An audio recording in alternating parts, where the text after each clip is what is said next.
সেগুলোকে একটা মানে নিয়ে আসি। আমরা একটা বিরতি নিয়ে আসি, নিচে একটা বিরতি, সাথেই থাকুন।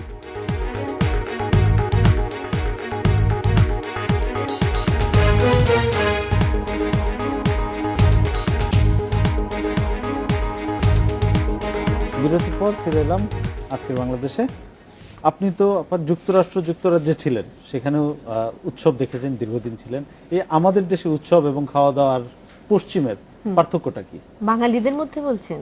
বাঙালিদের মধ্যে বা মেইন স্ট্রিমে যদি বলেন। আমি মেইন স্ট্রিমের কথা বলতে পারবো না, কারণ আমি ওদের সাথে অতটা সম্পৃক্ত ছিলাম না। তবে প্রবাসী বাঙালিদের ক্ষেত্রে যেটা বলতে পারি যে ওদের আড়ম্বরটা না আমাদের চাইতে অনেক বেশি। কেন?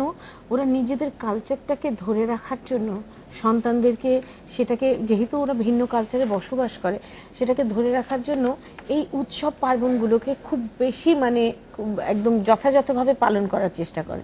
সেক্ষেত্রে যেমন একটা গেট টুগেদারেরও ব্যাপার থাকে, যেমন ওরা সব ছেলেরা মেয়েরা মিলে মসজিদে নামাজ পড়তে যায়, যেই প্রচলনটা কিন্তু আমাদের দেশে নাই। ঈদের দিন আমরা মহিলারা কখনো মসজিদে যাই না নামাজ পড়তে, কিন্তু ওই দেশে ফ্যামিলির এটা হয় কি একটা মানে সবার একটা মানে মিলন মেলার মতো। কিন্তু আবার একটা ভিন্ন দিকও আছে, আমরা দেখেছি যে সেখানে যেহেতু যদি উইকডেজে ঈদ পড়ে তাহলে তাদের উইকেন্ডের জন্য অপেক্ষা করতে হয়, আবার কেউ আগে ঈদ করে ফেলে, কেউ পরে করে, এরকম একটা। সেটা আজকাল আমাদের বাংলাদেশে তো 3 সময় ঈদ হচ্ছে এখন, এটা কি বলবো। নানা মুনি নানা মত, কিন্তু যেটা আমি বলবো যে যে উদ্দেশ্যটা ওদের, উইকেন্ডে ওরা ওই যে ঈদ পুনর্মিলনী করে এবং বাচ্চাদেরকে এই রিচুয়ালসগুলো শেখানোর জন্যই আরও এই ট্র্যাডিশনগুলো বাড়িতে বাড়িতে রান্না খাওয়ার যে জিনিসগুলো, সেগুলো ওরা ট্র্যাডিশনালগুলোই করার চেষ্টা করে। তারা কি আমাদের ঈদের নাটক, ঈদের সিনেমা এগুলো মিস করে বা গানগুলো? আমি তো বলবো, আমি দেখি যে নিউ ইয়র্ক, ওয়াশিংটন, যেসব জায়গায় একটু বাঙালি বহুল জায়গা, দে আর ভেরি মাচ আপডেটেড। আমরা জানি না আমাদের বাংলাদেশের টিভিতে কি নাটক হয়, ওরা জানে সব।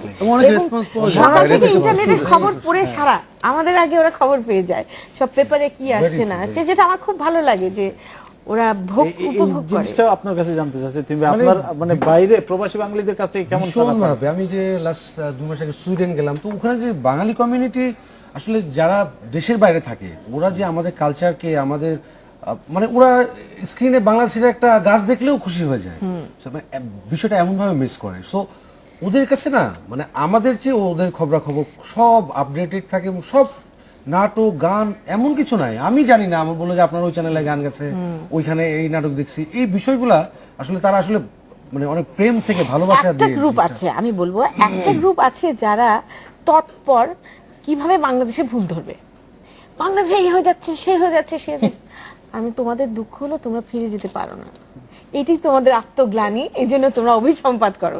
কিন্তু আসলে বাংলাদেশে আমরা আছি, আনন্দে আছি, আমাদের কোনো দুঃখ নাই। ক্ষেত্রে যেটা হয় যে নাটক সিনেমার ক্ষেত্রে যেটা বলবো, ওরা খুব ভীষণভাবে জিনিসটাকে ফলো করে। মানে আমরা ফেসবুকে খুব রেসপন্স পাই, তো তারা খবর রাখে, আমাদের খবর রাখে, ফলো করে, ইনফ্যাক্ট ডায়লগ পর্যন্ত মুখস্থ অনেক নাটকের। এবং সেগুলো খুব রিপ্লে করতে থাকে এবং নিজেদের মধ্যে এরকম মানে যারা বলে যে নিজেদের মধ্যে এগুলা নিয়ে খুব হাসাহাসি করে, নিজেদের মধ্যে সিকোয়েন্সগুলো আবার নিজেরা আড্ডা মারে, রিভিউ করে। ইউনিভার্সিটির যারা ওখানে পড়ছে, অনেক অনেক মানে প্রচুর রেসপন্স এবং ফ্যামিলি দিক থেকেও। তুমি ভাই, কথা হচ্ছিল মিউজিক ভিডিওতে আপনার পারফর্ম করা নিয়ে, অভিনয় করেছেন আপনি, আপনি বলছিলেন যে সহজাতভাবেই করেছেন, তো ভবিষ্যতে কি অভিনয় করার কোনো ইচ্ছা আছে? আপনি অলরেডি যে আমার ডিরেক্টর বন্ধু আছে, অবশ্যই আপনি অলরেডি নেক্সট মুভিতে নাম কি জানেন রনি? মরিচিকা করবেন নাকি? ওইটা কি করবেন? রনির মতো নির্মাতার একটু অফার পেলে একটা জিনিসটার আমার মানে স্ক্রিন ভ্যালুটা বাড়বে, সেটাই নিশ্চিন্ত আর কি, নিশ্চিন্ত স্ক্রিন ভ্যালু। নাকি গান তো করছেন স্ক্রিনে, কিন্তু ঠিক আছে, গান তো করছেন স্ক্রিনে কিন্তু লাইভে কিন্তু। আমার চলচ্চিত্রে শফিক তুহিন একটি গান করছে, একটি গান মানে পুরোপুরি সঙ্গীত পরিচালনার দায়িত্ব পাচ্ছেন। আচ্ছা, যাই হোক, যেটা বলছিলাম, আপনার কোনো প্ল্যান আছে কি ভবিষ্যতে আসলে নাটক করার? এর আগে অফার পেয়েছিলাম, আসলে আমি বিষয়টা নিয়ে আসলে অত ইন্টারেস্টেড ছিলাম না হয়তো। আসলে কিন্তু ভালো কোনো ক্যারেক্টার যে আমাকে আমার আমার ক্যারেক্টারটাকে পোর্ট্রে করবে, আমি যেটা সেটা সেরকম কিছু হলে একটা না, গান করতেছেন, নাটক করতেই হবে এমন কিছু না তো। আমি গান লিখছি, সুর করছি, গান গাইছি। বললেন গান করছেন, গানই করেন, আপনি তো নাটক চলচ্চিত্র দুটাই করছেন, কোনটাতে আপনার মানে বেশি সময় দেওয়ার ইচ্ছা ভবিষ্যতে?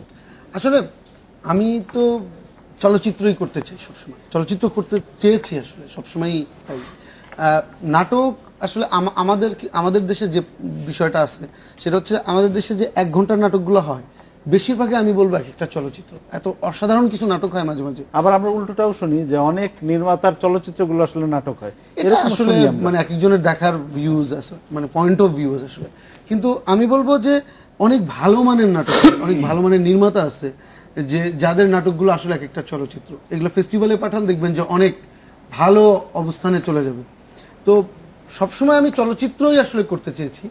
এখন নাটক করা বেসিক্যালি এটা প্র্যাকটিস ম্যাচ বলতে পারেন, যে ফাইনাল ম্যাচে যাওয়ার আগে অবশ্যই। আর আরেকটা তাছাড়াও- বিষয় আপনার কাছে জানতে চাবো, একটা টেকনিক্যাল বিষয়। ধরেন একটা নাটক এবং একটা চলচ্চিত্র, কেন পার্থক্যটা কোথায়? মানে না, কেন মানে একটা এটা নাটক নাটক আর কেন একটা নাটক চলচ্চিত্র আমাদের দেশে চলচ্চিত্র? যেটা হচ্ছে নাটক শব্দটাই আসলে থিয়েটার থেকে আমার ধারণা বেশি আমাদের মানে ভিজুয়াল মিডিয়াতে আসলে ইমপ্লিমেন্ট হয়েছে। কিন্তু আমি মনে করি বিষয়টা আসলে কাহিনী চিত্র। এইটা নাটক চলচ্চিত্রকে খুব বেশি আলাদা করার মতো আমি খুব মানে চাক্ষুষ এলিমেন্ট আসলে খুব একটা পাই না। এটা আসলে ফিলের বিষয়। হ্যাঁ, আপনি একটা নাটকে যেভাবে গল্প বলছেন, একটা সিনেমাতেও আপনি ওইভাবে গল্প বলতে পারেন।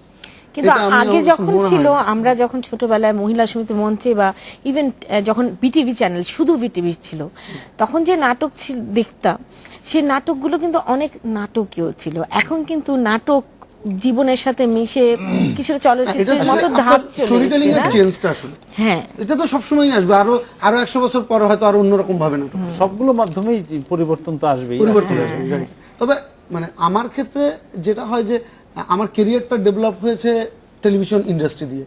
তো এটা আমি সবসময় নিজের ভিতরে ধারণ করি, করি যে আমার কাজ দেখানোর সুযোগ পেয়েছি টেলিভিশন দিয়ে, দর্শকের রেসপন্স পেয়েছি, যে তারা কিভাবে আমাকে যেই জায়গাটা হাসির তারা কিভাবে রেসপন্স করে, যে জায়গাটা কান্নার কিভাবে রেসপন্স করে, আমি মোর কনফিডেন্ট হয়েছি চলচ্চিত্র বানানোর ক্ষেত্রে। তো দুইটা জায়গায় আমি করি, কিন্তু আসলে চলচ্চিত্র বেশি বানাচ্ছি। তুমি ভাই, আপনি তো একাধারে মানে গীতিকার, সুরকার এবং সঙ্গীত শিল্পী। কোন পরিচয় আপনি স্বাচ্ছন্দ্য বোধ করেন বা এটা বেশি পরিচিত ডিফিকাল্ট হতে চান? কোয়েশ্চেন। আমি বলি, আমি তো আমার ক্যারিয়ার শুরু হয়েছে মানে গান লেখা দিয়ে, তারপর সুর করা, হঠাৎ করে গান গাইলাম।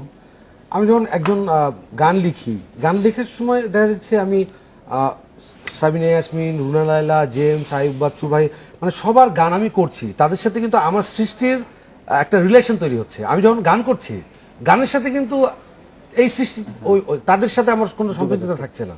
তো আমি যখন গান লিখি শুরু করি, সবার জন্য আমার একটা অন্যরকম ভালো লাগা তৈরি হয়, যে আমি বাংলাদেশের শ্রদ্ধেয় শাহনাজ রহমতুল্লাহ, সামিনা চৌধুরী, আইয়ুব বাচ্চু, জেমস থেকে শুরু করে আমি এমন কারো গান নাই যে তাদের গান করি। প্রশ্নটা একটু আমি অন্য ঘুরিয়ে করি। আপনি ধরেন রাস্তা দিয়ে যাচ্ছেন, একটা গানের সুর ভেসে আসলো, এটা আপনার গাওয়া গান, অথবা ধরেন আমার অন্য লেখা বা- একজন শিল্পী আপনার লেখা বা আপনার সুর দেওয়া গান, কোনটা আপনার বেশি ভালো লাগবে? অন্যরকম ভালো না আমার এখন যেগুলা রেসপন্স পাই। একবার ছোট ছোট বাচ্চা, আমি কয়েকদিন আগে এয়ারপোর্টে দেখা হলো, ছোট 5-6 বছর হবে, ও দৌড়া এসে বললো ভালোবাসি আঙ্কেল, ভালোবাসি আঙ্কেল। মানে আমার এই বেশি ভালোবাসা যায় না, ওই গানটা তার খুব পছন্দ। বাবা মাকে রেখে দৌড়া আসলো আমার কাছে। এই যে একটা তৃপ্তি, যে একটা ছোট্ট একটা বাচ্চা, সেও একটা তার ভালো লাগা তৈরি হয়েছে আমার সৃষ্টিকর্মের। তো এটা একটা অন্যরকম বিষয় পাওয়া, আসলে। এটা অনেক হলো- বড় পাওয়া। এটা বলবো কি, গান লেখা, সুর করা, এটা পুরা গিফটেড জিনিস, এটা আল্লাহর ব্লেসিং।